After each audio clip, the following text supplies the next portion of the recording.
భగవద్గీతను కించపరిచేలా వీడియో చేసిన బిత్తిరి సత్తిపై విమర్శలు వెల్లువెత్తాయి.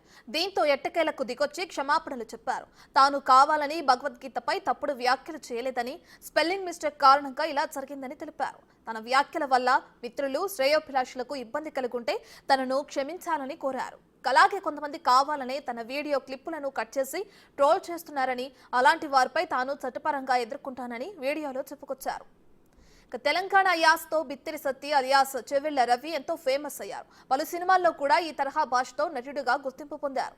అయితే ఏది చేసినా ఒక చెల్లుతుందనుకున్నాడో ఏమో కానీ భగవద్గీతను అవమానించేలా పేరడిగా మాట్లాడాడు. దీంతో ఈ వీడియో సోషల్ మీడియాలో వైరల్ అయితే దీనిపై నెటిజన్లు మండిపడుతున్నారు. మరోవైపు హిందూ సంఘాలు సైతం బిత్తిరి సత్తిపై మండిపడ్డాయి. వీడియో హిందువుల మనోభావాలను దెబ్బతీసేలా ఉందంటూ సర్వత్రా బిత్తిరి సత్తిపై ఆగ్రహం వ్యక్తమవుతోంది. ఎట్టకేలకు దిగొచ్చి తన తప్పును క్షమించాలని సారీ చెప్పారు. అయితే తప్పు చేయటం ఎందుకు, సారీ చెప్పడం ఎందుకు, ఇలాంటి సున్నితమైన అంశాలు కూడా తెలియకపోతే ఎలా అంటూ పలువురు అభిప్రాయపడుతున్నారు. అందరికీ నమస్తే. నేను రవికుమార్ కావలి, మీ బిత్తిరి సత్తి. అయితే ఈ మధ్యన ఒక వీడియో వైరల్ చేస్తున్నారు. సో అందులో వాస్తవం ఏమీ లేదు.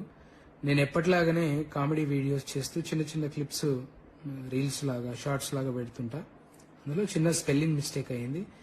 సో భగవద్గీత అంటే నేను ఆరాధిస్తా, పారాయణం చేయడానికి ప్రయత్నిస్తుంటా, ప్రచారం చేస్తుంటా.